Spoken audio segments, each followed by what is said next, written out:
So the climate change is happening, and we see it very particularly in the high Alpine regions.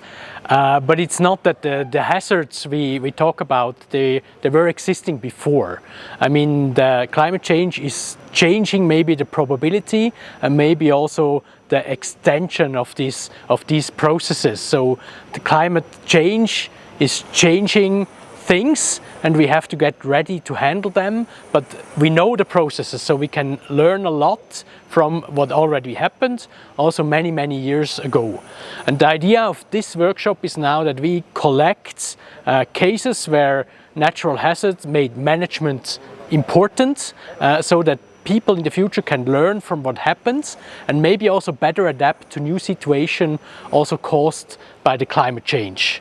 And we think that with this work we do here in this expert group together can be a very good starting point of exchanging information and learning from past cases to make the handling of such cases easier in the future, because we get new technology, we get things like drones, better measurement system, higher accuracy, but we have to also know what is the disadvantages of this technology. We need to know the blind spots of the technology to combine them to systems like early warning systems or monitoring systems which are as effective as possible.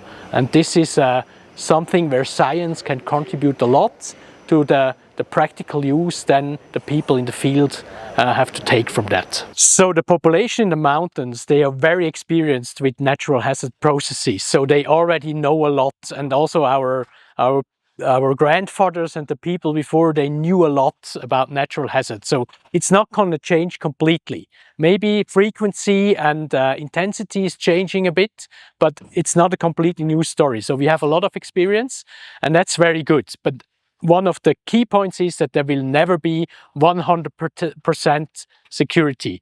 So this is something we can not do. There will always be a risk, but we have a lot of tools how we can better handle these risks. And this is where science and the praxis is working together very closely.